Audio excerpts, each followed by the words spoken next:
So, by the way, there were football games last Saturday. In case no one didn't know, we had football games Saturday. And gentlemen, let's recap some of the key games, starting with the SIAC. And I know Chris and Jarrett, you guys were pretty adamant, not just with the SIAC, but the CIAA as well. You guys were pretty adamant in making sure that we took the time to cover some of the key games that we witnessed over the past weekend. So let's start with the SIAC. And Chris, I'll let you pick. What was that one game that that was revealing to you that you think needs to be addressed at this moment? Well, once again, got to give credit to my coworkers. Jarrett Hoffman, he was keeping track of the Edward Waters Tuskegee event, and I thought that because I talked to Toriano Morgan, their head coach, for preseason previews, and he said that this was going to be a year where his team, took that leap, where he felt like this was a year that, because this is their last transitional year. If you're not familiar, Edward Waters and Allen are in the middle of transitional periods, moved from NAIA, to NCAA Division II. It's a 3-year process. This is the 3rd year for all of them. So next year they'll be eligible for all the championships. So for Edward Waters to go into Tuskegee for homecoming, mind you, homecoming, ball and parlay. They balled and parlayed up and down that field, and of course, until John Ron Russell hit Amari McCorkle for the game winner at the buzzer. And this is a program that literally has everything that you would want in a Division II power that is rising. They're in Jacksonville, Florida. There's a point that's been made. They're the only HBCU D2 in Northern Florida. That's something that can actually be a draw for them. Because kids aren't all going to go to Florida A&M. They're not going to all go to, Savannah State, Clark, Atlanta, what have you. They can, matriculate to Edward Waters and still have successful athletic careers. And to beat Tuskegee at homecoming, a team that still has a chance to play in the SIAC championship game, but that chance has been lessened slightly. That's a huge win for Edward Waters, and I feel like that is a program-defining victory for that institution. Sorry, my camera's tripping. Anyway, Jared, go ahead. You too. You start. Your thoughts. Picking one game that stood out from this weekend is tough. But I'm talking about for the SIAC. Yeah, even for the SIAC, this weekend was fun. And I want to go back to an earlier question that we asked earlier this season. Is the SIAC the best conference in HBCU football? I meant to say this weeks ago. Yes, unequivocally, without a doubt.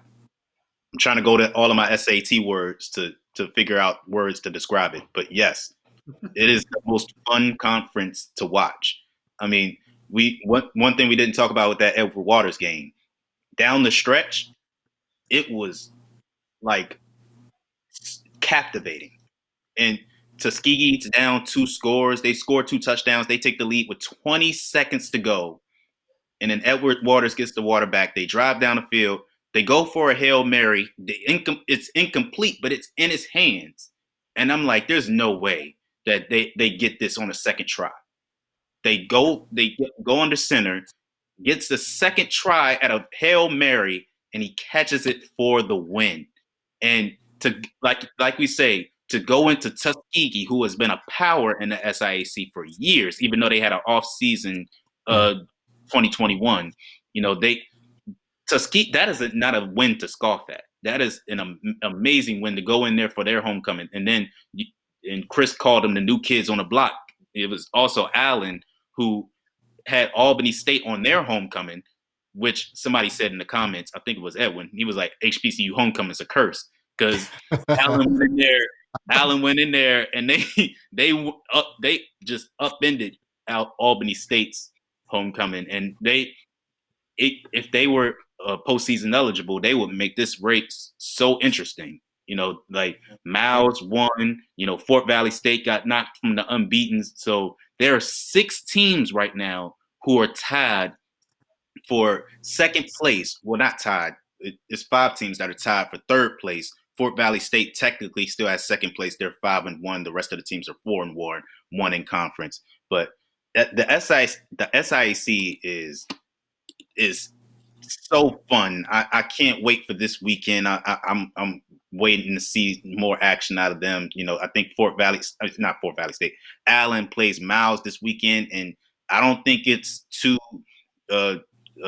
it's a foregone conclusion that Miles is going to win that game, because Allen really showed and proved that they are a contender on the rise. And David Wright, he is a playmaker. But that defense of Allen actually stepped up. And that's what's scary, because if that defense steps up with all that talent on that offense, that next year there's going to be a lot of teams who are going to have to really game plan for that Yellow Jackets team. So the SIAC, absolutely fun to watch. Jay Blue indicates that EWU may have created a new rivalry with Tuskegee. Who knows? Who's to say? Especially you figure new kids on the block and from Florida too. I'm just saying, you never know. Edward Morris says homecomings are becoming a curse. Lord knows, I know it. Certain school I know lost its homecoming, but we're not going to talk about that. Going to the CIAA, so we gonna talk about it. All right, just we ain't there yet. CIAA gentlemen, what game sticks out? I'm gonna go with Lincoln beating Elizabeth City State 27-21. I'm gonna give you guys a quick little history lesson. Lincoln restarted football in 2008. They have not had a winning season since they restarted football. Right now, they sit at 4-3. And yes, their last three are gauntlet. They've got both Virginias, Virginia Union, Virginia State, and they end the season at home against Bowie. The last time a Lincoln University football team had a winning season was 1956. None of us were even born yet. I don't even think my coworkers' parents were even born yet. The last time Lincoln had a winning season on the football field. So even if they don't finish 6, if they still find a way to maybe finish 5-5, or even if they have a good showing and finish 4-6, that's a program that has turned around under Frank Turner. And they have a kid that should be any other year. If Jada Byers wasn't Jada Byers, any other year, Isaiah Freeman would be the runaway for Offensive Player of the Year in the CIAA. That young man is a quarterback who can run, he throws, and in football, you normally need like 5, 10, 15 players in a class to turn around a program. Isaiah Freeman it seemed like he's turned around his program by himself. And yes, he has talent around him, but you needed a kid who was going to step up and say, hey, I'm here to help this program become better than what it was. And right now, Isaiah Freeman is assuming that mantle. So Lincoln is my pick out of CIAA for the game of the week. They definitely are a program that finally got their steps in the right direction. You want to chime in, Brandon, or should we go ahead and let Jarrett speak? No, I'll just jump in real quick. The Lincoln got my attention too, because kind of piggybacking off what Chris said, I think even for them to have 3 wins, it's been since 2015, 2016, or something along those, since they've even had 3 wins. So this has already been at least for them a runaway successful season. And yeah, their quarterback is the real deal, and they've got a receiver as well. He's big time also. So it's going to be interesting to see how the season shakes out for them. And in terms of the SIAC, yeah, Allen it looks like they may be for real. So they went in and beat Albany State on homecoming. At least I don't know about all homecomings or curse, but I'm pretty sure this is the second straight year Albany State has lost homecoming. I think they played Benedict last year. Why you would schedule Benedict on homecoming, I do not know. But yeah, it's been a rough couple years down there in Albany State for homecoming. But yeah, Lincoln, they could be poised to make some noise in the CIAA for the next year or two. Jarrett, I know you got something to say. Well, I'm not going to talk about Virginia Union just absolutely blowing the doors off of Bowie State this past weekend. It's a two-team race in the North. There's no need to harp on that. I want to talk about the South, because I don't think there's a single team in the South that I trust that if they go to the CIAA championship game, they will win it. Fayetteville State, they overcame adversity against Livingstone. They were down 2 scores in that game. I think they were down. It was something like 14-2 or something like that. And Fayetteville State scored 2 touchdowns down the stretch to escape and remain undefeated in conference play in that one. And Johnson C. Smith, they just barely, were able to dispatch the aforementioned St. Aug. And Winston-Salem State, they were victorious as well. And that's a tight race. Fayetteville State and Johnson C. Smith play this weekend. If Fayetteville State wins that game, it's pretty much a foregone conclusion that they'll be in the CIAA championship game for the 6th straight year. And if Johnson C. Smith wins, then, it's still, Winston-Salem State still has a chance. Winston-Salem State will be alive because they play Johnson C. Smith and Fayetteville State in the final 2 weeks. But this is looking like whoever wins the CIAA North is going to be the CIAA champion, because Fayetteville State has looked very inconsistent. I know they've had a lot of roster turnover, in their defense. Devin Cowan entered the transfer portal. They had his name escapes me. There was a defensive lineman that entered the transfer portal but decided to stay. I know it wasn't Kobe Merritt, but they've had a lot of inconsistencies. They have not put together a full game. Johnson C. Smith, they showed some chinks in their armor against Shaw. And Winston-Salem State is not. This isn't the Winston-Salem State that was a powerhouse in the mid 2010s. This is not the same team. This is a very flawed team that I don't think is championship ready. So I feel like this is just going to be whoever wins the CIAA North is going to win the CIAA championship game. The CIAA South has just not been impressive at all this season. So there was the MEAC played pretty much its final week of a pretty lengthy non-conference schedule, and that includes a non-conference matchup that featured Norfolk State and Tennessee State, school we just finished discussing. Brandon, did you get a chance to witness or watch that game at all? Which one?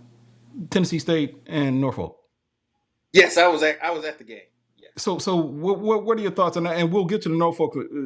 We'll get to the MEAC in a minute. But I am curious to know that what Eddie George's comments aside, what do you say to Tennessee State's 4-2 start?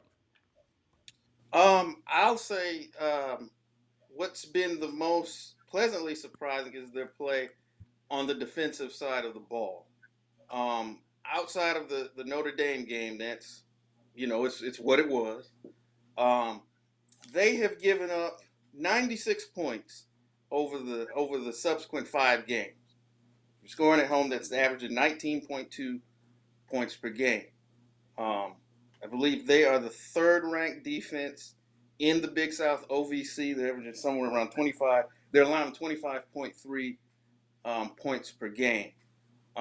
They've made a lot of their hay on that particular side of the football because the defense is ahead of the offense, and obviously with the 2 quarterback system, the offense has kind of been inconsistent, not only from game to game, but even quarter to quarter, just because of you're bringing in a different guy, and then you're riding the hot hand, and so that's why you're seeing some of the flatter offensive numbers. They haven't scored more than 27 points in the game this season, and the defense is really helping them out.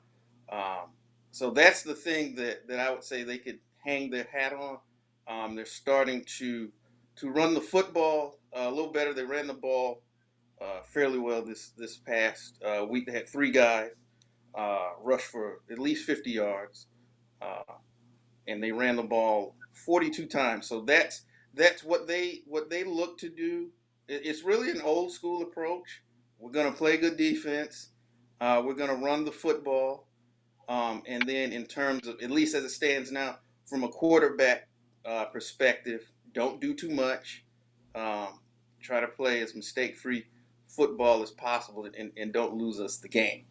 Right. That's kind of what I see from that. And actually, here's a stat. Over the past 5 games that they have played, they've had at least one player garner all conference honors. So Okay. obviously they've got some guys, in particularly on defense and special teams, that are getting it done. So that leads us to the MEAC, gentlemen. And like I said, there were some games that were pretty much all non-conference games. But this question is either to Chris or Jarrett. Any particular MEAC games stick out to you this past weekend in the final week of the non-conference play? To me, I feel like South Carolina State. This was a game that Buddy Pugh, he said in the MEAC presser that would tell him a lot about his team, and in his words, he said it ain't good. Right. So Yeah. he's really worried about that team heading into MEAC play, and as luck would have it, they're Delaware State's homecoming opponent this weekend. So I'll be down there covering the game for HBCU Sports. So if y'all see who's ever in charge of the HBCU Sports Twitter account laughing at my expense in the quote tweet, you'll see why. I believe that they lost to a Tennessee Tech team that I'm sure Brandon is quite familiar with, that just isn't making a lot of hay in the Big South OVC, and they ended up running away in that game. It was 7-7 at halftime. They ended up winning 28-7. Tennessee Tech did, and this was a team that had only scored 55 points the previous 6 weeks, five or 6 weeks away. So that's something that Coach Pugh is probably going to be very alarmed with, and that's the game that sticks out to me because everyone else was pretty much off last week. I mean, we knew that Howard was going to have a tough time at Harvard, and we already discussed that Norfolk State. They gave Tennessee State a challenge, but Tennessee State was just a little bit better. So once again, MEAC play starts this week, and we'll find out more about that conference as a whole when everybody gets started. Yeah. The slate. I think North Carolina Central is going to kick off against Morgan State. That's going to be a Thursday, if I'm not mistaken, right? That's a Thursday night game.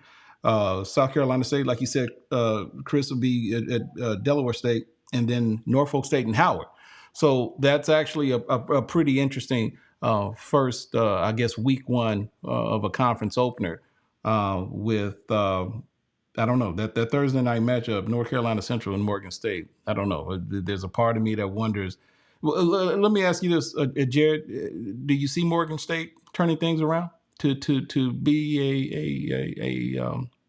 a contender for the MEAC title? Well, it depends on if the offense wants to show up and play. The defense, I haven't gotten too many indication that they haven't been ready for the moment. They have a lot of studs on that defense, and they got linebackers. They get you pressure on the line. They do well in coverage. It's all about if the offense wants to show up that day. They have some solid running backs. They have a very good receiver, but the quarterback play it goes back to what we've been talking about all season. It's the quarterback play with the Bears. So do I think that they will win this game? No. Do I think that they will challenge for the MEAC this season? No. Do I think that they can in the future? Sure, absolutely. Because there's no bias to me at all that my former head coach is their head coach now. Of course, there's no bias. Come on now. That's why you sound a little bitter. I'm not bitter at all. I don't cry when I see him on the sidelines in blue and orange. No, never. I mean, as far as a MEAC game that stood out to me this weekend, I was kind of disappointed that Howard wasn't more competitive against Harvard. Chris said that he kind of expected Harvard to win, and yeah, I expected them to win, but I was there when they played them last season at Audi Field. They were competitive in that game, and with their backup quarterback, Quentin Williams didn't play that game last year. This year, they had gave Northwestern a very good test. They gave Eastern Michigan a good test in the season opener. So I was expecting, and Eden James had a great game against Northwestern, had I think like 170 something rushing yards in that game. So I was hoping that they would at least be somewhat competitive, and that Harvard offense just moved the ball downfield effortlessly against them. It was just from the offset. It was not a competitive game, but it's just a little disappointment. It wasn't a surprise that they lost, but just a little disappointing that it wasn't a closer game. Right. And then there was the SWAC. What is the SWAC? Okay, so who wants? Okay, so there's that one game. Okay, so I mean, oh my goodness, Jackson State and Alabama State. Let's start there. Did we expect that? Did we expect that to turn out the way it did? I can't sit up here and tell you that I expected Jackson State to lose that game against Alabama State. No, not at all. And Florida A&M just they inched closer to winning the East without even playing. Right, that was my point. Yeah, because I figured consideration everything that was on the line. That was given. I mean, we've kind of been down this way before. When you put in consideration, FAMU lost those 2 years in a row to Jackson State the first game of the season, and they had to constantly play catch up, and they were able to stay that one full game behind. But Jackson State is. I mean, I joked with some of the fans. It's like, man. I mean, mathematically, I think you're still in it, but I mean, for all intents and purposes, the season is just about over because I just don't see 2 losses. Well, in the case of FAMU, I don't see 3 losses on FAMU's schedule. Assuming that Jackson State would have went out, FAMU would still have to lose 3 times in order for Jackson State to get over to get over him, and I just don't see it. Chris, what do you think? That technically still has. No, go ahead, Jared. Go. I was about to say the only team that technically still has a shot is Bama A&M because Bama A&M plays Bama State. They play A&M. No, I'm not saying that they can. They can't. No, I'm saying my who lost to Bama A&M. Right. We lost. Right. we're definitely not going to talk about that game. Yeah, we're going to talk about it. Connell Maynard. Look, this is one time that barking led to biting. He had those boys barking. Hey, we definitely made fun of them when they lost. We got to give them this now. So look, man. Even with Bama A&M technically still having a shot, they still have to beat Florida A&M, and I don't see them beating Florida A&M. Right. So I think Jackson State that. I don't think they were ready for the intensity of the game. I don't think. Well, I think Bama State, their defense has been as intense as it can be all season, even with them losing to Miles, even with them losing to Florida A&M. That defense has always made plays. Right. Yeah. They've always kept the team in the game. And Jackson State, I don't think they have their. We thought they had their offense figured out after the season. No, well, I did at least. I thought they had their offense figured out when they beat South Carolina State. But as the season has gone on, we've had more questions about them than answers. And I think now this is Florida A&M's division to win. They're going to coast. Like I don't think the only team I could possibly see them losing to is possibly. And I don't even think this is possible because it's their homecoming game against Prairie View. But it's a wrap. Florida A&M will be in the SWAC championship game. Let me ask you guys something, and Chris, Jared, Brandon, feel free. Any one of you, feel free to chime in because there was a lot made. Some thought unfairly about a lot of media outlets, including ours, taking note that this was kind of like 1 year around the time frame when the situation between Eddie Robinson Jr. and Deion Sanders, that little no bro hug post game interaction took place, and he was asked questions last Monday, leading during the coaches conference about that game, and he downplayed it. But what do you guys think? Because he went on that rant after the fact saying, I think along the line saying, I pray to God that they schedule us for their homecoming. And that's exactly what they did. Do you think that there was some, I don't want to make it more than what it is. I mean, a win is a win, but considering what we've seen from this Alabama State team, like you said, they lost the Miles and we kind of seen them kind of go the ups and downs. Do you think there was just that little something, that little extra motivation leading to this game that made them determined to go in and beat Jackson State for their homecoming? I can say that while the gentleman who Coach Robinson wondered if he was or wasn't SWAC wasn't on the field that Saturday, that Right. it's still Jackson State. It's still Yeah. Jackson State, Yeah.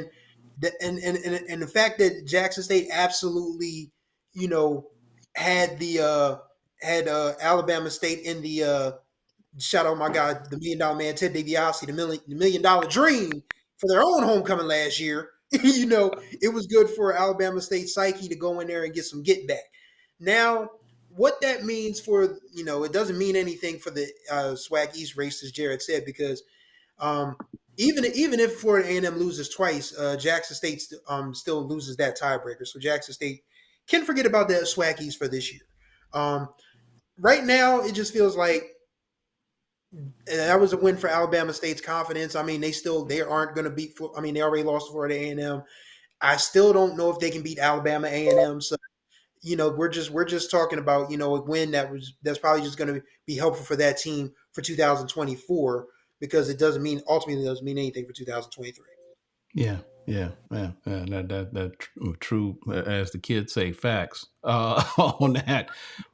So there were some other surprising games on Saturday. Grambling lost his homecoming. What was that? Oh, you gonna make me repeat it? I said Grambling lost his homecoming, and I can't sit up here and tell you that I wasn't upset about it. Matter of fact, it was after the game. I was walking up the stairs and I had that look. I had that purposely. I had that don't F with me look. And somebody goes, Ken, you want to take a picture? And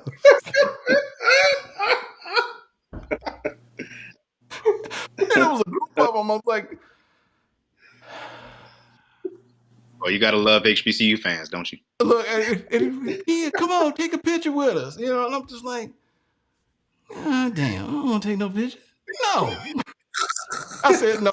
And you know what? And the thing is, the person who asked, no, she's really sweet. She's really cool. I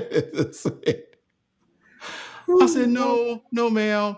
I'm not in the picture taking mood. Is that okay? Okay. And then someone, distraction saw an old friend that I really wanted to see, and I went and talked to them. But so to that person, you know who you are. I meant no disrespect, but it was like literally like 10 seconds after the game was over, and I'm like, God damn, one of them things, I'm fan. Look, I'm just saying. But anyway, so to that person who's watching, I apologize. What'd you say? You didn't even get your 10-minute cool down period. That's my point. Just it wouldn't have made for a good picture. So anyway, so what I guess the unique thing about it is that, especially with the SWAC West, man, and I guess we're going to continue to talk about this until something breaks through, because despite Grambling losing that game, they're not out of it mathematically. I mean, I think Southern still has one loss, but they still have to play Grambling. They still have to play Alcorn. I mean, there's still a lot that can happen. And someone was telling me it's possible that the winner of the SWAC West could go to the SWAC championship game with 2 SWAC losses, and that's a very real possibility. Were there any other games outside of that game that look, we saw? Let me see. We're looking at. What about Mississippi Valley beating UAPB? I mean, now that was somewhat of someone had to win, right? But I can't say that I expected that kind of offensive firepower coming from Valley. Did you guys get a chance to witness that by chance? Didn't see it. But should we be surprised?